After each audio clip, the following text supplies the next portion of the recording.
Hi, everyone, and welcome to the first edition of something very exciting.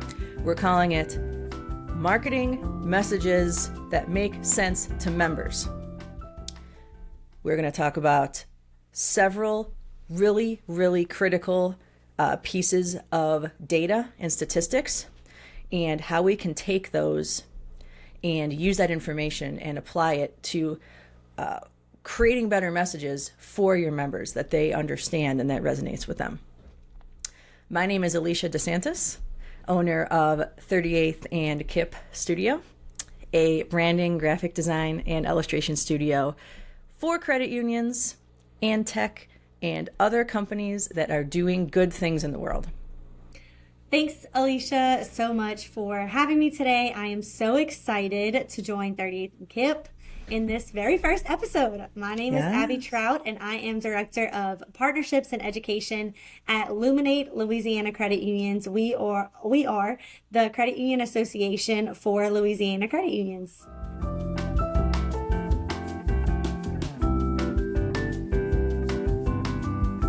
Hear this. A new report from the Global Financial Literacy Excellence Center shows that the average American scored just 48% on a financial literacy test. They've been doing this since 2017, so this is the eighth year. Americans across ages, genders, and races consistently scored the worst in functional knowledge around comprehending risk, answering an average of just 35% of questions correctly. Wow. What a stat. Yeah. So I think, well, if anything, that says that there's definitely an opportunity for credit unions here.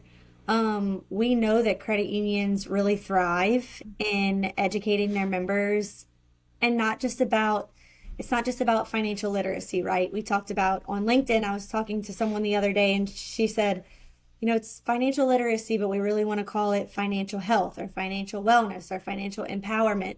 And I think that that's part of it. And I think we're going to talk about this later. Is just the way we frame, the way we talk about financial wellness. But I think that it's key to educate our members so that they can make better financial decisions to understand risks. The risk in the way that they invest their money and also the risk in where they put their money. And as credit unions, we provide a valuable service to our members to not only keep their money safe, but to also help their money go back into the community too.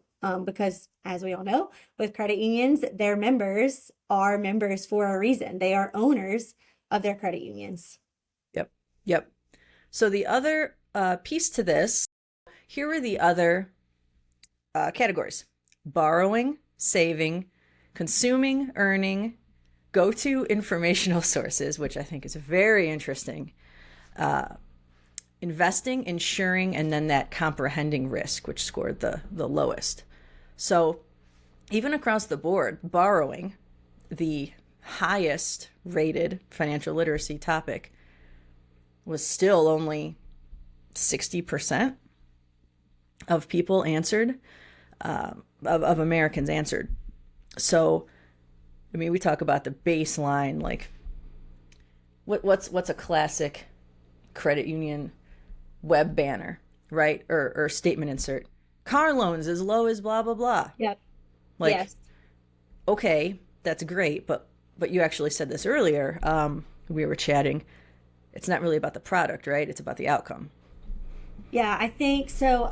I was in a SEG meeting with a credit union one day, and it was really interesting how, as in the credit union space, all of these things. You know about interest, about PMI whenever you're talking about your mortgage, about refinancing and things like that. But really educating our members is obviously where we shine. And I think that that's something that we can do is better communicate to our members, because they might not understand what equity is. They may not understand that if you pay more on your principal, it goes down and you're not paying more in interest. Let's not put more money toward our let's put more money toward our principal. And these concepts, think about it. I don't know, specifically in Louisiana, we only had, I feel like, education on interest whenever we talked about civics and free enterprise. That was in 10th grade. So we have a really unique opportunity in credit unions to better promote our products to our members by using that simpler language. Like, do you understand how to refinance your house, or when you should refinance your house, or when you should refinance that student loan? Are you paying off the highest interest? And in Louisiana, we do a lot with FISEP. We have our own enhanced FISEP program. So we cover that a lot for our financial counselors. But taking that financial counseling to the next step and promoting that to your member in a web banner or anything like that. And I know that there's some compliance and some complexities with social media and things like that whenever you're promoting things to your members, but kind of just I've seen a couple of our credit unions do it really well, where they'll get on Facebook and they'll say these little minute-long blurps of like, what should you be refinancing? Did you know that you should be paying on your principal? Did you know that you should pay off your outstanding loan with the highest percent of interest? So really breaking it down into layman's terms and telling our members exactly what they need to do based on what they have, I think is really key to not talking about compounding interest and PMI and equity and all of these things. Just saying, what is your highest interest? Come in, bring that into the credit union and let us teach you how we can take advantage of paying off those things with higher interest rates, or looking at your equity in your home, or making sure that you can refinance if you need a refinance, making sure that you're getting those good interest rates on everything. And a lot with that also is, how much money can you save? Taking members that you've already saved money for and saying, we saved, I don't know, 1,000 members, $100 per member a month, something crazy. Look at those stats and then put that out to membership so that they know, or of course your prospective members, put that out so that they know what credit unions really do for their members. Yeah, absolutely. The age-old saying that, talk to them, their pocketbook, right? That's what they understand is the dollars. It's the universal language of Americans, right? Yeah. Money. Dollars is the universal language. We're all trying to save money right now. I know. Everyone's trying to. On a monthly basis, I'm looking at my budget, saying like, okay, why are we paying this much for this? Do I need an energy auditor to come out and like make sure that have an energy efficient home? It's 2024. I saw a meme on Facebook that I love so much. I saved it to my phone. And that's honestly not saying much, because I have like so many thousands of screenshots on my phone, but it said, I don't care how rich I am, you better believe I'm going to be checking out that clearance rack. Oh yeah. So we live right behind Walmart, and I go to Walmart every morning. I drop my kids off, and then before I come to work, I like go to Walmart. It's like my peace and quiet, and I'm like first one in that clearance rack. Like, what do they have today? Folders, like kids' toys for Christmas. I'm always thinking ahead. Like, what can I buy here? Yeah. I mean, so it makes so much sense to, instead of just think of an example here. Okay. Just this totally we for our watchers, we have not prepared this, so just totally off the cuff here. Imagine an ad that says car loans at 5.5%, or refinance your car, or HELOCs or something. What if you change that and said, refinance your auto loan with us, save an average of $150 a month, or I'm trying to break it down to the absolute simplest terms. Right. How would you actually put it on a billboard? I always picture them on a billboard for some reason. Right. Save this much money with a car payment that has a lower interest, or something like that. Isn't that sound a lot better than refinance your car with us, with a stock photo of a car with a key that they always have, the person holding the car key. Even something just, us spending 30 seconds chatting about it, you could see that it has the tangible, the monetary. And there's got to be some disclaimers. Like, I know that there's compliance issues in there. I've learned that over time, but like, you can put that on the bottom. You can put Right. that on the bottom of your ad. You can put that on the bottom of your Facebook ad, your social media ad. You can like have all the disclaimers that you need, but it's based off of data that your credit union has already provided. And that Right. goes back to, I think we're going to talk about this later, but just like building trust for Mm-hmm. people that already distrust banks and financial institutions. Mm-hmm. Just like building like, hey, this is what we've done for our members. This is Yep. what we have provided for our members. Our members that are just like you, that are in like the same financial situation that you are in. I think that that goes a long way. Is just saying like what you can actually do. Or think about it just as like, do you know what you're paying every month on your car? Like, do you know Mm-hmm. that? Or are you just paying it out of paying it? But have you actually stopped and looked at the rates? Have you rate shopped? I would consider telling members, and I'm sure that there's some stat that you can probably find after this, but just like how often should you rate shop? Because you know, interest rates Oh, yeah, that's a good point. obviously ebb and flow, right? Mm-hmm. It's like maybe you should make this a quarterly function in your household. Like go ahead and drop it in your phone calendar, like interest rate shop. It'll take a little bit and consider this. You can go into your credit union's branch and be like, "Hey, I haven't really interest rate shopped in a while. I know that this is the interest rate on my house. I know that this is the interest rate on my cars." And like get interest rates for every vehicle that you own. Like Yeah. if you're a multi-vehicle family, if you have Mm-hmm. a high schooler who has this car, and Mm-hmm. we know your high schooler's insurance for safety is going to be crazy. So go and like bring in that interest rate. Like, hey, can you check on all these for me? Can we see if I'm getting the best interest rate? Yep. Especially if you have a credit union that has those mortgage interest rates available as well. And if Yep. not, they usually have a partner too. So they're either working with a partner and you're working with your directly with your credit union. So Yeah. building that trust with your credit union, they are there to help for that. Yeah, I love that. I love that. I think one of the things we talked about earlier is being really mindful around acronyms you use and bank speak, like financial, like even PMI. You said that a few minutes ago. I would argue the majority of people don't know what PMI is. I would argue the majority of people don't know what actually financial literacy is. Yeah. Like it's this kind of this esoteric term. No, I could agree with you. I think, and there was another one that, like APR, you see that in Yep. car commercials all the time. Mm-hmm. I didn't know what PMI was until, gosh, when? So I saved up all this money actually to buy this house. This is our first house. My husband was in dental school at the time, so I was like working, like I knew I'm buying this house, whether we're married or not, like I'm buying a house. And I think it was literally like, okay, what? Like closing costs and all these things. And your credit union can actually help you with this. Like a financial counselor can Yep. help you understand how to save enough money for your down payment, but not only to pay for your house, but to actually afford it. Like to Yep. afford paying a little extra on your principal, to afford your interest, to afford the maintenance that you have on your house. But yeah, all those things you don't learn until it's almost like whenever you go to purchase it as Then a it's the consumer, crash like, as course. your Yeah. member, and you're like, Yeah. wait, what? And then you're like, oh shoot. I mean, obviously you get approved, and the whole point of the approval process is to say, yes, you can afford this, but can you really? You know, Right. like, yeah, if you stop eating Hershey's chocolate bars every day, you can, but are you willing to make that sacrifice? It's the avocado toast, right? Wasn't that all Right, the no right. the millennials couldn't afford anything because the avocado toast. Um, I mean, I don't know, maybe I'll get pushback on this. I would even argue that the minority, almost the majority, don't know what the difference between principal and interest is.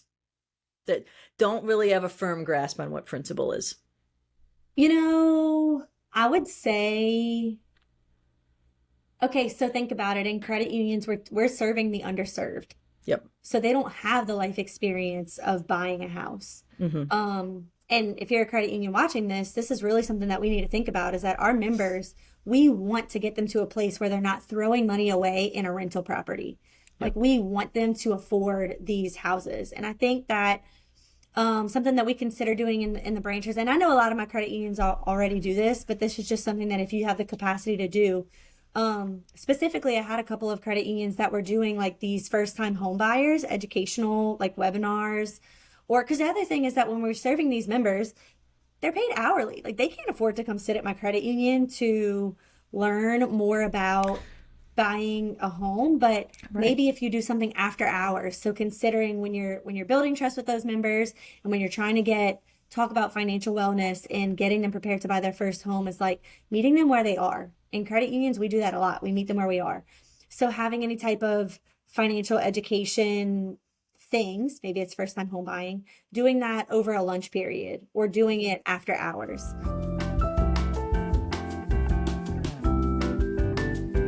So back in 22, I pulled this report on the reasons why underbanked people don't have a financial institution. The number one reason was their perception is that they don't have enough money to meet the minimum balance requirements. Cited by 21% of underbanked households is the main reason for not having an account. Second one was that they don't trust financial institutions. And the third one was that avoiding a financial institution gives them more privacy. So, boop. That, yeah, I mean, so yeah, if we're talking about underbanked, so Abby, I think before we get into tackling this, your stat around Louisiana is really interesting. Okay, so Alicia and I were talking before this, and I was like, oh, our Alice. Okay, so majority of our credit unions know this, but okay, I have it. So Alice stands for Asset Limited, Income Constrained, Employed. So all of those things. So think about it. Asset limited, so their assets are limited. Their income is constrained, but they are still employed. So they are working. We have 567,512 households in Louisiana are considered Alice. That's 32% of the households in the state of Louisiana. That is literally that is why credit unions exist. That honestly is a huge. I would be interested in seeing stats in other states. I mean, I'm sure Louisiana is being one of the poorer states in the nation, but still, that is enormous. Over a third. Yeah. I'm like looking like, what else is AI going to pull up for me on this Google search? Because, yeah, it's just stammering. And I think I did kind of allude to the trust because we had kind of talked about that before. So this came about because Alicia and I just spitballed ideas for like a solid hour in an intro call. And I can't even remember who connected us, but credit union land just works like that. And it just like, it was. No one connected us. You were posting about something and you came up from something and I LinkedIn. Said, oh, then you used Yes Cat. Yes. Oh. And I was like, you're someone that I could get along with. So that sounds. Then the bond was formed over a meme. And then here we are. But it kind of spiraled, and then we're just like, how? And the conversation that we were having, because I had recently done, it was a SEG group meeting, which SEG is like for, most credit unions know this, but if you're a community-based credit union and you've always been a community-based credit union, a SEG group is like, my mom's company is an oil company in Louisiana, and they have a credit union. I'm going to shout out to CUSA because why not? And I went to like their meeting where CUSA was promoting to my mom and her fellow coworkers. And I just thought watching that was so interesting because I knew what they were talking about in some aspects, but the employees didn't because they like weren't in credit union land. And they asked me as a consumer, and also because I was my mom's daughter, like, are you a member of a credit union? And I was like, yeah, actually I'm a member of 2 credit unions. Like, working for Luminate, I'd probably be a member of every credit union that asked me. But I don't have enough money to go around for that. But that does go back to the misconception of like, I don't have enough money. All you need is $5 for your share account and to own, like to be a member owner of your credit union. And one of my credit unions, we have Prize Link Savings. So I put in and I joined that credit union because they had a really good youth CD account. And I have 2 kids, but for my older, she's 6. I was like, she's getting to college sooner. I'll make her that account. But they had a really good rate for that account. So I was like, yeah, I'm joining this credit union because of that. And I think that that's really good as credit unions is think, what are your best products? And how do you translate that to the member? Like for me, also, we have PrizeLink Savings. I at a league level, I manage the Prize Link savings account. But from a consumer perspective, I was like, oh, I put away $25 in my savings every month. Like that's part of my auto draft. So as a member, if I'm putting away a certain number, if I can play a game through my credit union and be rewarded for that, then I want to join that credit union. And that's what my credit union does. So thinking about those products that you can give to your members is great, but also like it's $5 to join your credit union. Right. And right. and that's it. Like also, where are you going to put your money? We talked about this before, and it's like you have to put your money somewhere. And another thing that credit unions are doing, I think, is for a population that's particularly underserved, or they feel like don't have anywhere to go. That's what credit unions are for. Right. And you said it yourself, like what happens if a fire, like you have your money under your bed, people legitimately have their money stored in their house. Yeah. Here in South Louisiana and in the Gulf Coast in general, we worry about hurricanes all the time. I'm not in a flood zone, but for Ida, water came up and our houses were down to studs. We lived in a camper for, I don't know, it was like 6 weeks, but my neighbors had to live like outside of their homes. Are you going to take all of your money with you and just have it just in such a vulnerable place? So I think as credit unions, we can just do a good job of saying like, hey, all you need is $5. There is no amount of money that is a minimum whenever it comes to keeping your money safe. Like just building trust that way and just telling them like, hey, there's no minimum here.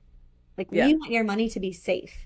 And that if you have $10 to your name, that's the most precious $10 that you have, because that could be the last bit of food that you're eating today. That could be, whatever you have left over that you can't take. I'm sure a lot of people that are living paycheck to paycheck, they're going to food pantries. Like they know how to use their resources. They know how to use our government resources.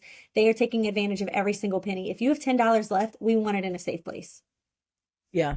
I mean, I can't remember. I mean, there's a great points. And I can't remember the last time I saw credit union marketing for members to join that talked about the minimum. So join today. The credit union difference. All these kind of general glossy terms. Yeah. What if you had $5? Have security. Keep your money secure. $5. Paper money can be destroyed. Like these are powerful phrases, right?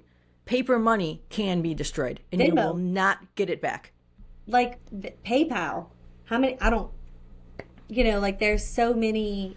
Venmo is not a financial institution. PayPal is not a financial institution. Yeah. So not only your paper money, like your digital money, protected. Yeah. Credit unions are insured. Yep. Like FDIC insures bank, your credit unions are insured. They are not an uninsured financial institution. They are an insured financial institution. Right. And going back to what we just said in our previous point around financial literacy, telling them what insured means. Yes. Yeah. I mean, recently we had, what was it?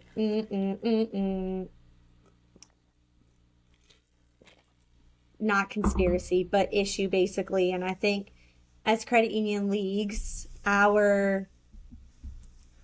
to represent credit unions was a big push to put out articles and push out different types of press releases that reassured members that credit unions are insured.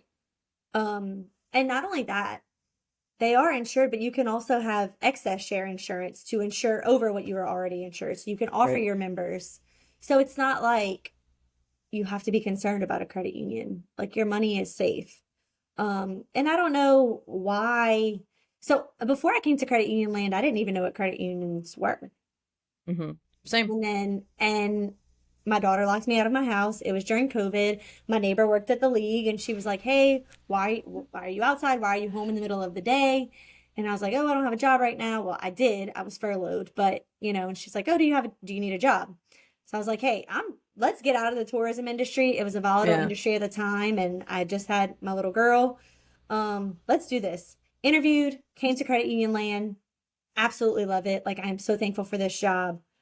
And now I don't understand, like, when people ask, like, okay, it takes a while because they see that I love my job, but they don't necessarily know like what I do or who I represent. But I love when the question comes up because I'm like, oh, have you refinanced your auto loan? You should try with the credit union. Yep. Or, like, a lot of people, because of the society that we're living in now, and because of inflation, like, it's hard to live in America. And you can be two hardworking people and you can't make ends meet. Yep. Go to your credit union. Go to a financial counselor at your credit union. See what they can do for you. Also, what we're missing here too, I feel like we haven't even like touched on it, which it's now for us 10:03, and we're like, yeah, let's get started. But what we're missing too is like your credit union can help you pay off whatever loans you have. Yep. Like, if you find yourself in financial distress, you're talking to a person. You are talking to a compassionate individual, and the whole mission of the credit union movement is people helping people. Yep. So I love that too, which goes back to the trust thing that we brought up in this question. How do you get them to read your message, right? Let's say, okay, you have the message now. It's appropriate for your members' level of financial literacy. It's appropriate for underbanked, whatever your field of membership is. All right, how do you get them to open it? So here's my last stat I'm going to share with you. This one is also from 22, I think. 2022, 2023. Experian reports that the open rate of emails with emojis in the subject line is over 50% higher. 50% compared to plain subject lines. Emojis also improved in-message click rates by 6%. So, the preamble to this, I don't know if I'm using preamble the right way, it just sounds fancy. Scientists at MIT discovered that Americans process emojis in just 13 milliseconds.